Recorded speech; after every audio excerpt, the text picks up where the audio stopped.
chapter 8 of Napoleon Hill's Think and Grow Rich, which, if you didn't realize it, this freaking guy was like, a smart guy. And then he was interviewing people, and he spoke with Andrew Carnegie. And Andrew Carnegie's like, hey, how about you interview all these people I have a really good network with? It's not like now where you can just like DM people or, more easily see them on the street in particular cities. Like, this was not easy, so we had to get an in with these people. And this book is called Think and Grow Rich. It's about getting rich here and here primarily. And yeah, chapter 8 Decision, the Mastery of Procrastination, the seventh step to riches. Accurate analysis of over 25,000 men and women who had experienced failure disclosed the fact that lack of decision was near the head of the list of the 30 major causes of failure. This is no mere statement of theory, it is a fact. Procrastination, the opposite of decision, is a common enemy that practically everybody must conquer. You will have an opportunity to test your capacity to reach quick and definite decisions when you finish reading this book and you are ready to begin putting into action the principles it describes. Analysis of several hundred people who accumulated fortunes well beyond the $1 million mark disclosed the fact that every one of them had the habit of reaching decisions promptly and of changing these decisions slowly, if and when they were changed. Boo, boo, boo, boo. People who fail to accumulate money, without exception, have the habit of reaching decisions, if at all, very slowly, and of changing these decisions quickly and often. One of Henry Ford's most outstanding qualities was his habit of reaching decisions quickly and definitely and changing them slowly. This quality was so pronounced in Mr. Ford that it gave him the reputation of being obstinate.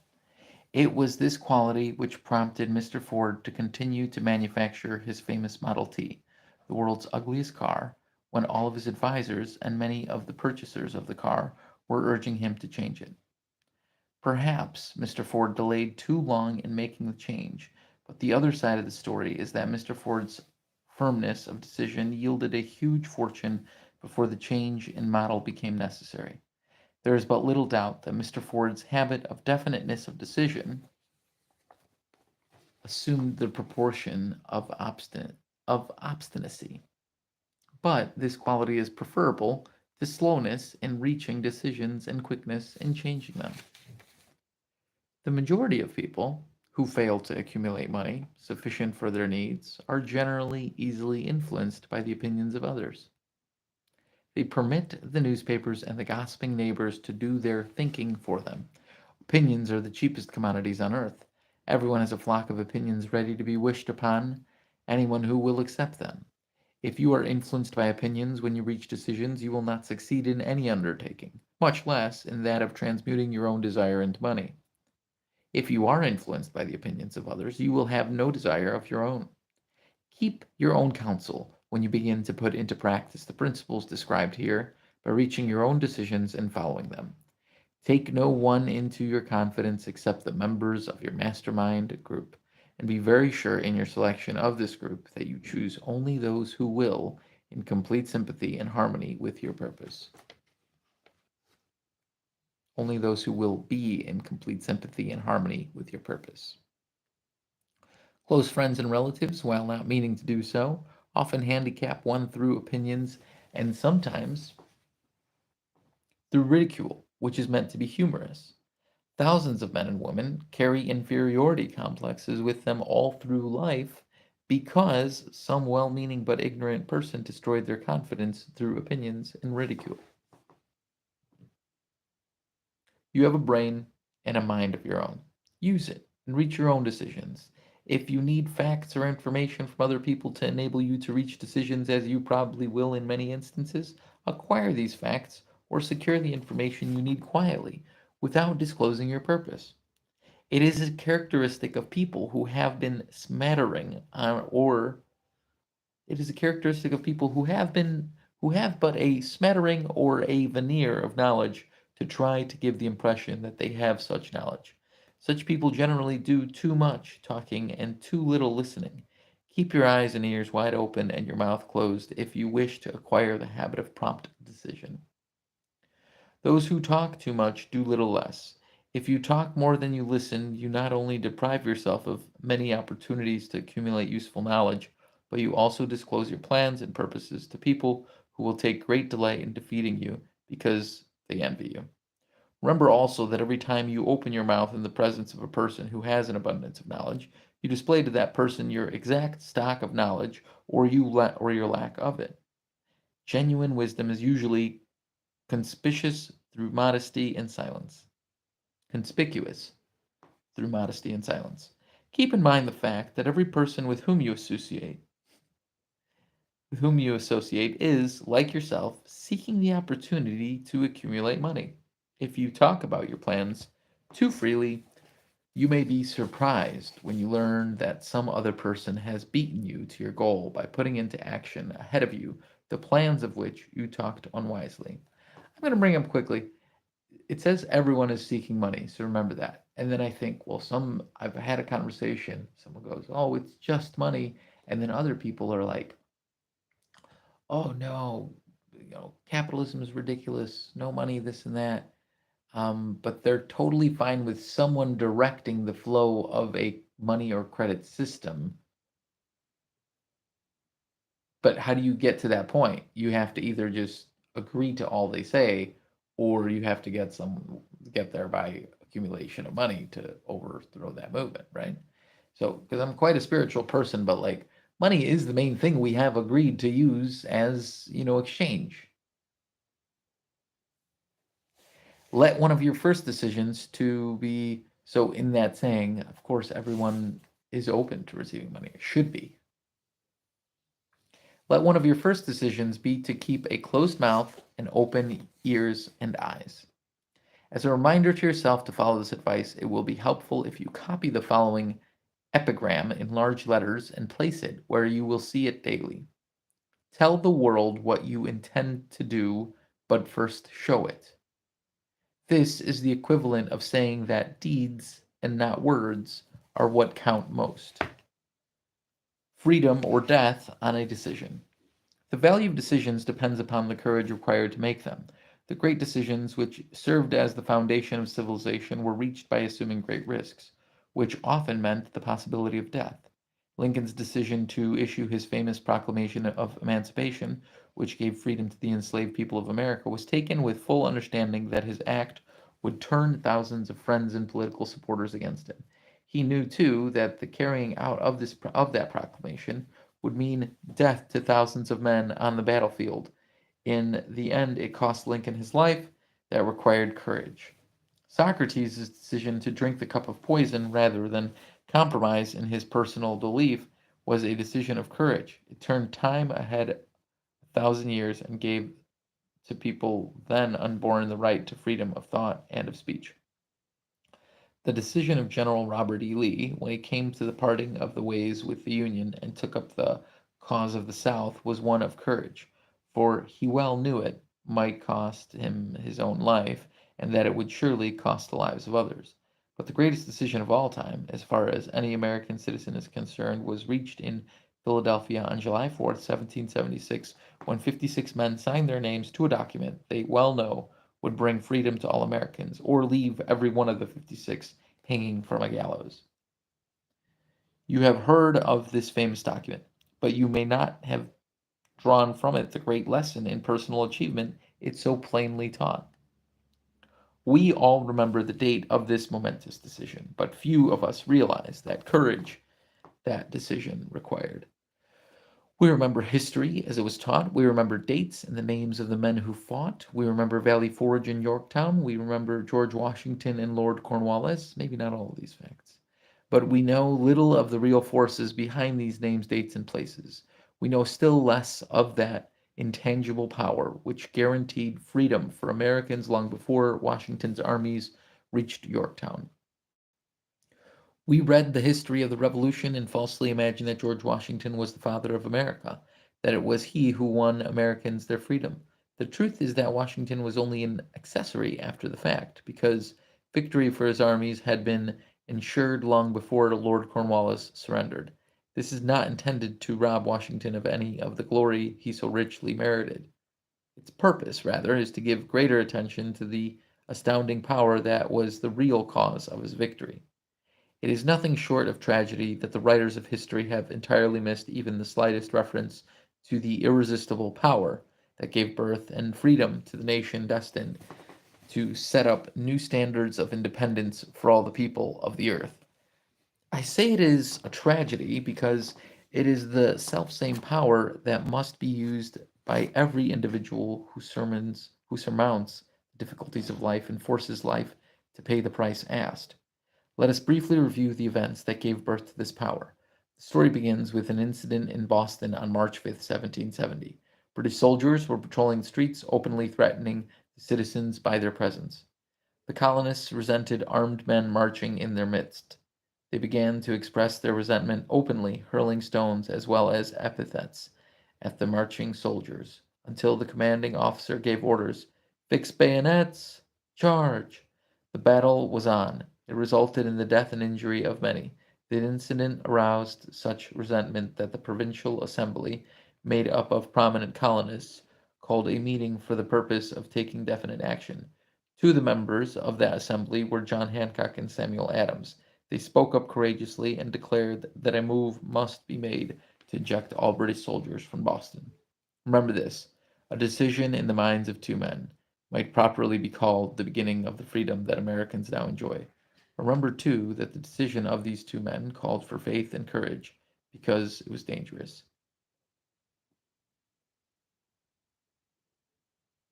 Before the assembly adjourned,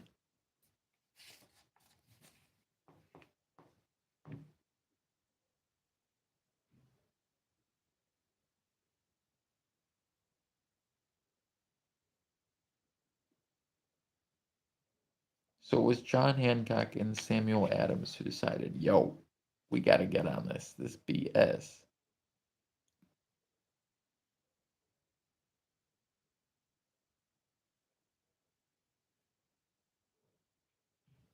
Remember this: a decision in the minds of two men might properly be called the beginning of the freedom that Americans now enjoy.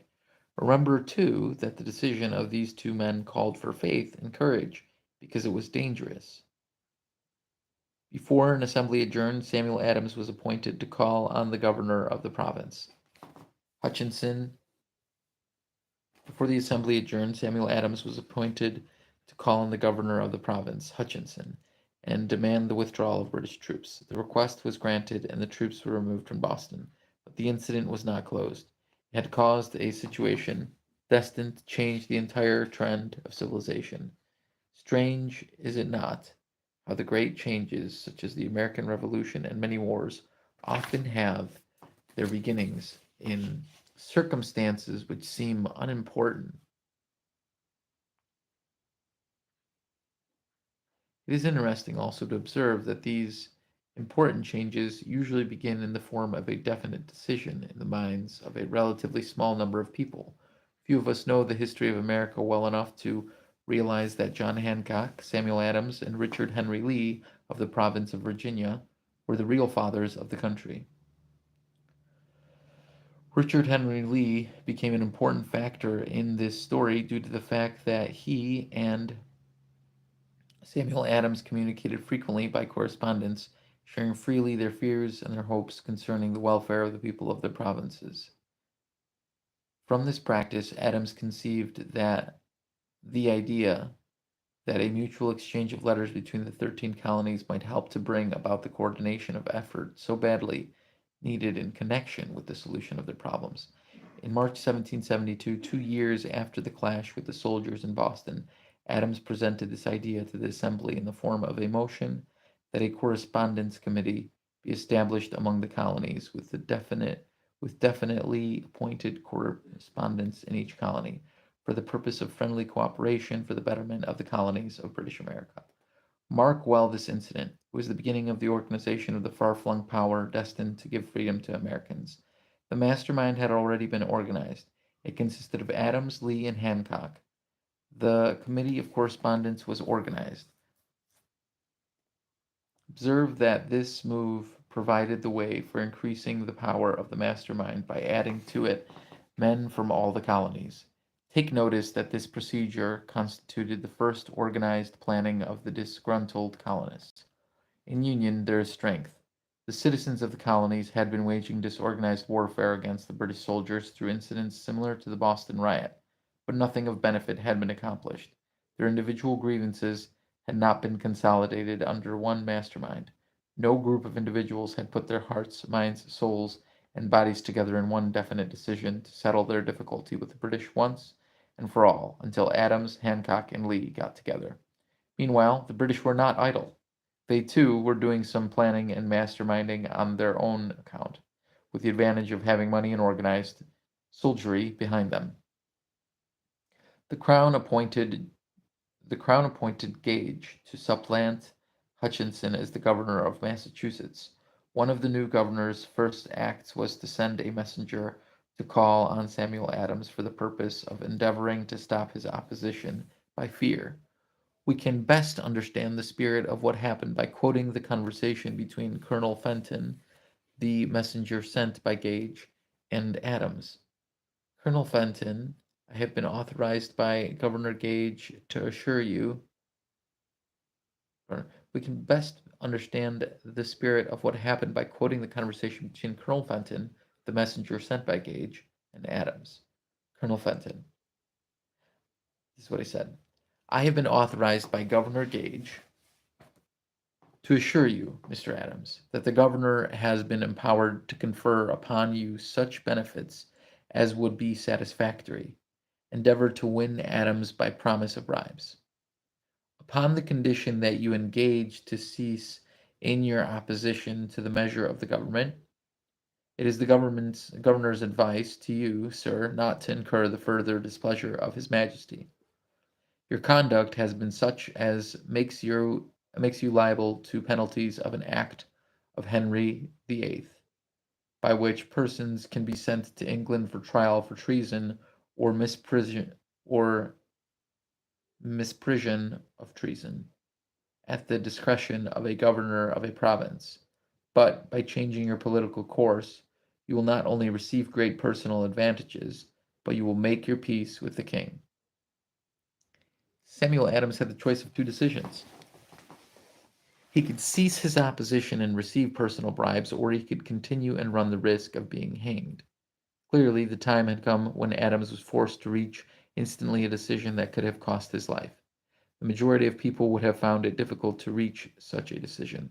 The majority would have sent back an evasive reply, but not Adams. He insisted Colonel Fenton give his word of honor to deliver to the governor the answer exactly as Adams gave it to him. Adams' answer was, "Then you may tell Governor Gage that I trust I have long since made my peace with the King of Kings. No personal consideration shall induce me to abandon the righteous cause of my country. No personal consideration shall induce me to abandon the righteous cause of my country. And tell Governor Gage it is the advice of Samuel Adams to him no longer to insult the feelings of an exasperated people." Comment as to the character of this man seems unnecessary. It must be obvious to all who read this astounding message that its sender possessed loyalty of the highest order. This is important.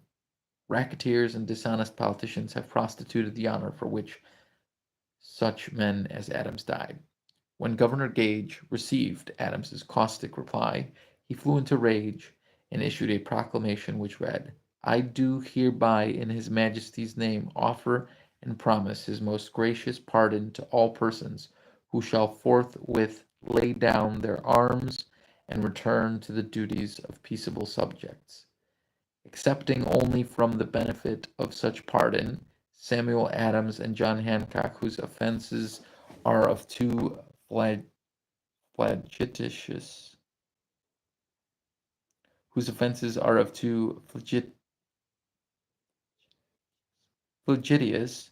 a nature to admit."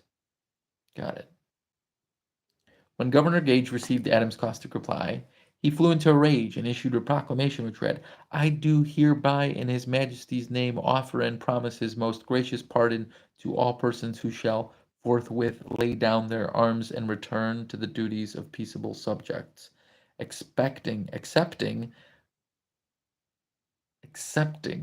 accepting, but accepting only from the benefit of such pardon, Samuel Adams and John Hancock, whose offenses are of too flagitious a nature to admit of any other consideration but that of condign punishment. There you go. As one might say in modern slang, Adams and Hancock were on the spot. The threat of the irate governor forced the two men to reach another decision, equally as dangerous. They hurriedly called a secret meeting of their staunchest followers. Here, the mastermind began to take on momentum. After the meeting had been called to order, Adams locked the door, placed the key in his pocket, and informed all present that it was imperative that a Congress of the colonists be organized, and that no man should leave the room until the decision for such a Congress had been reached. Great excitement followed.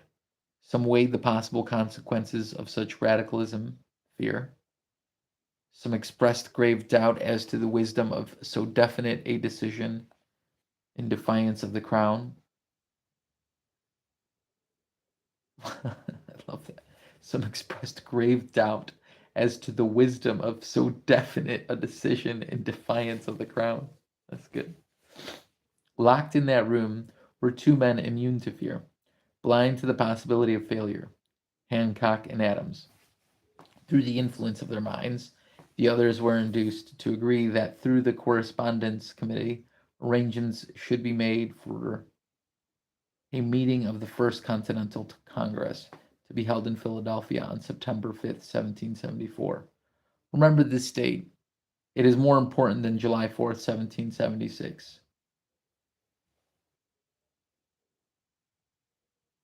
Through the influence of their minds, the others were induced to agree that through the Correspondence Committee, arrangements should be made for a meeting of the First Continental Congress to be held in Philadelphia on September 5th, 1774. Remember this date. It is more important than July 4th, 1776. There had been no decision to hold a Continental Congress. There could have been no signing of the Declaration of Independence. Before the first meeting of the new Congress, another leader in a different section of the country was deep in the throes of publishing a summary view of the rights of British America.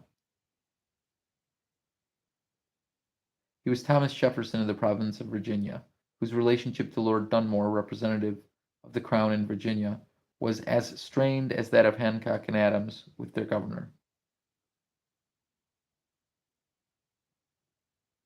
Deep in the throes of publishing a summary view of the rights of the British America. Interesting. Shortly after his famous summary, I'm going to reread the paragraph just so you have it. Before the first meeting of the new Congress, the one that took place September 5th, 1774, in a different section of the country, was deep in the throes of publishing a summary view of the rights of British America. Thomas Jefferson wrote this, of the province of Virginia, whose relationship to Lord Dunmore, representative of the Crown of Virginia, was as strained as Hancock and Adams with their governor. So the title of it is Summary View of the Rights of British America. I wonder what it said in there. It's like, we ain't got no rights. This is fucking bullshit.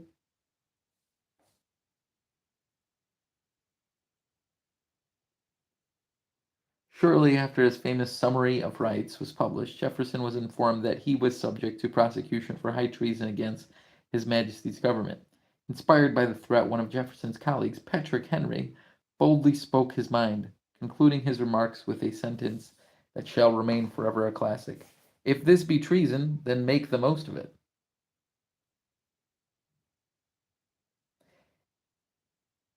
I guess I understand what he's saying there. It was such men as these who, without power, without authority, without military strength, without money, sat in solemn consideration of the destiny of the colonies, beginning at the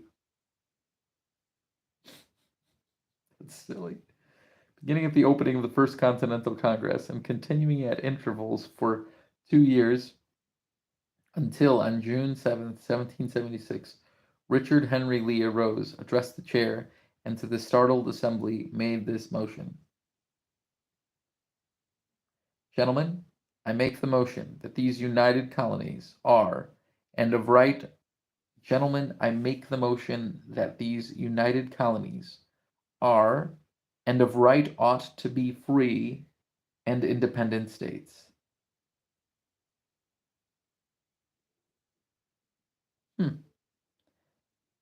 Gentlemen, I make the motion. This is what he said. This is Richard Henry Lee, chair of the startled assembly, June 7th, 1776. Gentlemen, I make the motion that these united colonies are, and of right ought to be, free and independent states.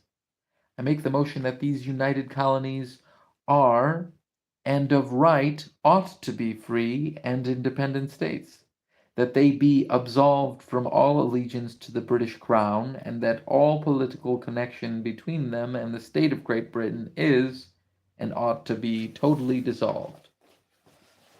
There you go. Spicy. He rose and said that. Lee's astounding motion was discussed fervently, and at such length that he began to lose patience.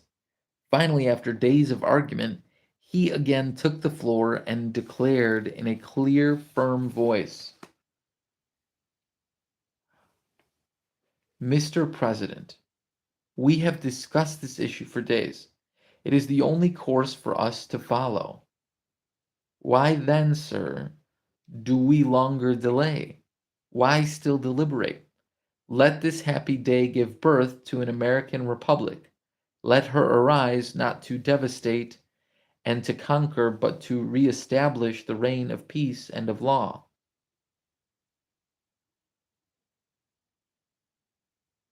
Let this happy day give birth to an American republic. Let her arise not to devastate and to conquer, but to reestablish the reign of peace and of law. That should be the focus, huh? Peace and law.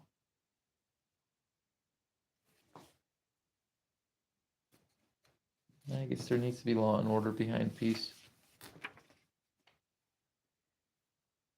Just what does that mean to you, right? Law and order to some people means a gun, I think. Whew. Let her arise not to devastate and to conquer, but to reestablish the reign of peace and law. And of law. The eyes of Europe are fixed upon us. She demands of us a living example of freedom that may exhibit a contrast in the felicity of the citizen to the ever. She demands of us a living example of freedom that may exhibit a contrast in the felicity of the citizen to the ever increasing tyranny. Before his motion was finally voted upon, Lee was called back to Virginia because of serious family illness. But before leaving, he placed his cause in the hands of his friend, Thomas Jefferson, who promised to fight until favorable action was taken. His favorable friend, Thomas Jefferson, who promised to fight until favorable action was taken. Shortly thereafter, the President of the Congress, Hancock, appointed Jefferson as chairman of a committee to draw up a Declaration of Independence. Aha! Shortly thereafter, the President of the Congress, Hancock, appointed Jefferson a chairman of a committee to draw up a Declaration of Independence. Long and hard the committee labored on a document which would mean, when accepted by the Congress, that every man who signed it would be signing his own death warrant should the colonies lose in the fight with Great Britain, which was sure to follow.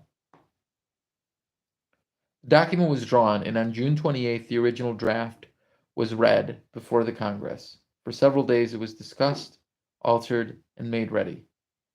On July 4th, 1776, Thomas Jefferson stood before the Assembly and fearlessly read the most momentous decision ever placed upon paper.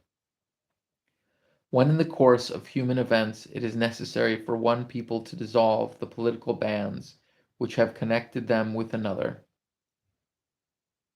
and to assume among the powers of the earth the separate and equal station to which the laws of nature. Okay, this is interesting. When in the course of human events it is necessary for one people to dissolve the political bands which have connected them with another, and to assume among the powers of the earth the separate and equal station to which the laws of nature and of nature's God entitled them, and to assume among the powers of the earth the separate and equal station to which the laws of nature, the separate and equal station to which the laws of nature, the separate and equal station to which the laws of nature and of nature's God entitled them, a decent respect to the opinions of mankind requires that they should declare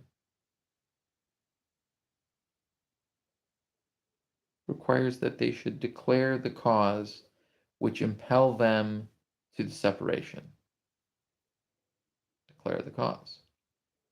When Jefferson finished, the document was voted upon and accepted, and signed by the 56 men, every one staking his own life upon his decision to write his name. By that decision came into existence a nation destined to bring to humankind forever the privilege of making decisions. Whoa.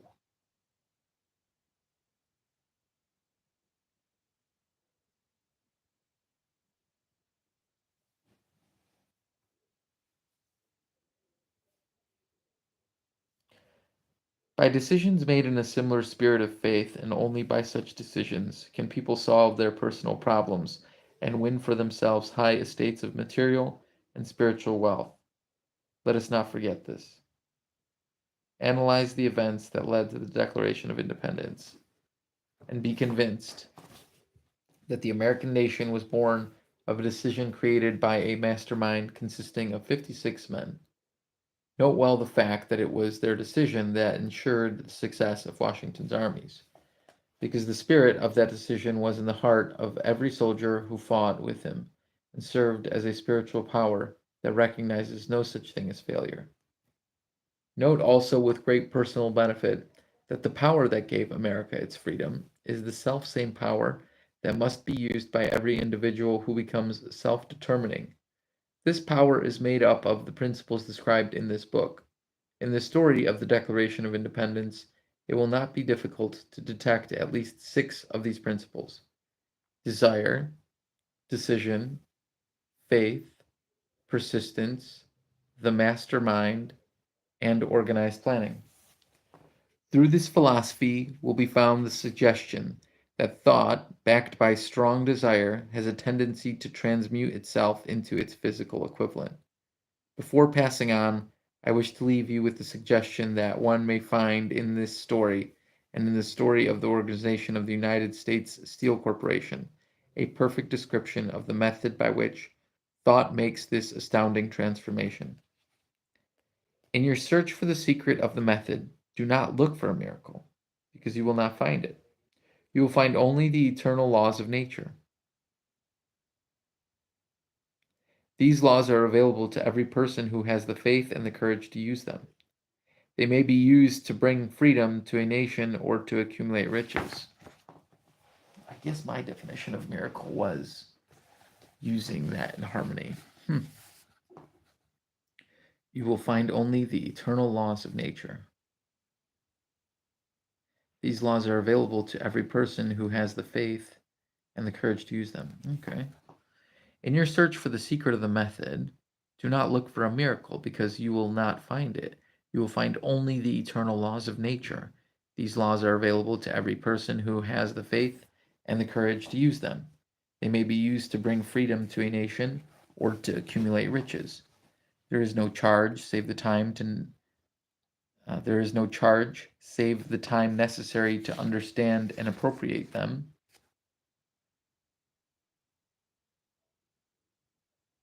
There is no charge save the time necessary to understand and appropriate them. All right. How to use the laws. No cost otherwise, just the time. Those who reach decisions promptly and definitely know what they want and generally get it. The leaders in every walk of life decide quickly and firmly. That is the major reason why they are leaders. The world has the habit of making room for people whose words and actions show they know where they are going. Those who reach decisions promptly and definitely know what they want and generally get it. The leaders in every walk of life decide quickly and firmly. That is the major reason why they are leaders. The world has the habit of making room for people whose words and actions show they know where they are going. Indecision is a habit that usually begins in youth. The habit takes on permanency as the youth goes through school and even through university or college without definiteness of purpose. The major weakness of all educational systems is that they neither teach nor encourage the habit of definite decision. Simon Squibb needs to hear this.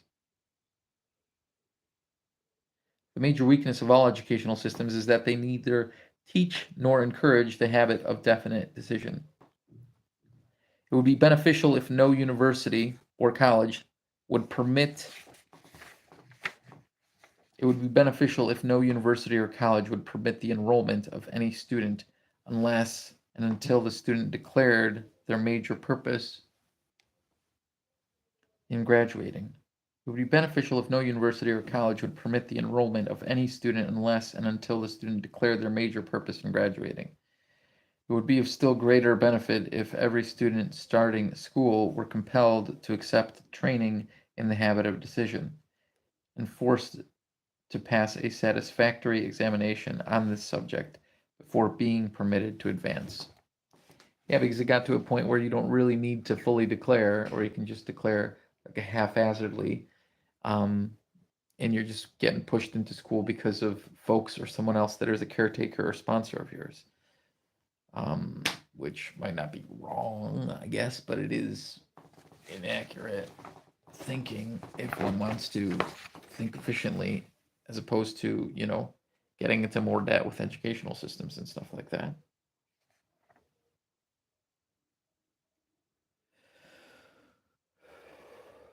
The habit of indecision acquired because of the habit of indecision acquired because of the deficiencies of our school systems goes with the students into the occupations they choose. If in fact they choose their occupations, generally young people just out of school seek any job that can be found. They take the first place they find because they have fallen into the habit of indecision. 98 out of every 100 people working for wages today are in the positions they hold because they lacked the definiteness of decision to plan a definite position and the knowledge of how to choose an employer. Definiteness of decision always requires courage, sometimes very great courage. The 56 men who signed the Declaration of Independence staked their lives on the decision to affix their signatures to that document. People who reach a definite decision to procure a particular job and make life pay the price they ask to people who reach a definite decision to procure a particular job and make life pay the price they ask do not stake their life on that decision. They stake their economic freedom. Financial independence, riches, desirable business, and professional positions are not within reach of the person who neglects or refuses to expect, plan, and demand these things. The person who desires riches in the same spirit that Samuel Adams desired freedom of the colonies is sure to accumulate wealth. A modern example of a person who displayed courage in many decisions is Fred Smith, the founder of Federal Express. When Smith was a student in an economics class when Smith was a student in an economics class at Yale University, his professor stated that air freight was the wave of the future and would be the primary source of revenue for the airlines. Still is, I'm pretty sure. Smith wrote a paper disagreeing. His argument was that the passenger route patterns that were the primary airline routes were wrong for freight. He noted that because costs would not come down with volume, the only way air freight could be profitable was through a whole new system that would reach out to smaller cities as well as big ones and be designed for packages, not people. The professor considered this entirely unfeasible and gave Smith's paper a low grade. That's the best, right? Oh man, silly. Smith's concept was to start an all-freight airline that would fly primarily at night when the airports weren't congested. It would carry small, high-priority packages when speed of delivery was more important than cost. It would bring all the packages to a central point. He chose his hometown, Memphis, where through a specially designed computer program, would be sorted, dispersed, and loaded on planes that were flown to the ultimate destinations. By consolidating all shipments to smaller cities, it would enable the company to fly full plane loads to cities all over the country and eventually the world. Smith believed that venture capitalists would be interested and excited about this innovative idea. Smith believed that venture capitalists would be interested and excited about this innovative idea, but to his shock, little interest was developed in the financial community. This did not stop. Smith, because of his enthusiasm for the project and the courage of his convictions, he raised $91 million to finance his untested idea. At this point, the competing carriers realized that Smith's concept was a potential threat to their industry. The major airlines tried to forestall this new competition by lobbying the Civil Aeronautics Board to refuse Smith the necessary permission. Smith's team found a loophole in the law. Planes with a payload under 7,500 pounds did not need cab permission to operate. Smith went ahead and assembled a fleet of small jets. He began construction of his main facility at Memphis and started servicing 75 airports. FedEx would pick up packages at airports all over the country and fly them to Memphis, where they were sorted out and processed for immediate shipment to the other cities. Once the packages were unloaded, FedEx trucks delivered them to their destinations. Smith set a goal to get all packages to their destinations within 24 hours of pickup, and this goal was almost always met. Despite the hard work and efforts of the company, the first few years were financial disasters. Losses amounted to millions of dollars. The investors were seriously concerned. Federal was falling far short of Smith's projections. Despite the losses, which the investors blamed on Smith, and even talk of removing him and taking over the company, Smith did not lose faith. His courage never faltered. He hired experts, his mastermind, and worked day and night with them to solve operational problems. This resulted in Federal's revenues reaching $75 million in the next fiscal year, with a profit of $3.6 million.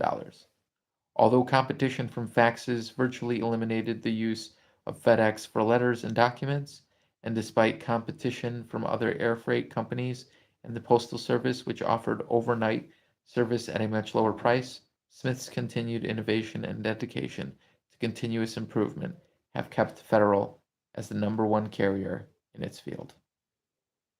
In Chapter 7, in Chapter 7 on organized planning, you will find complete instructions for marketing every type of service.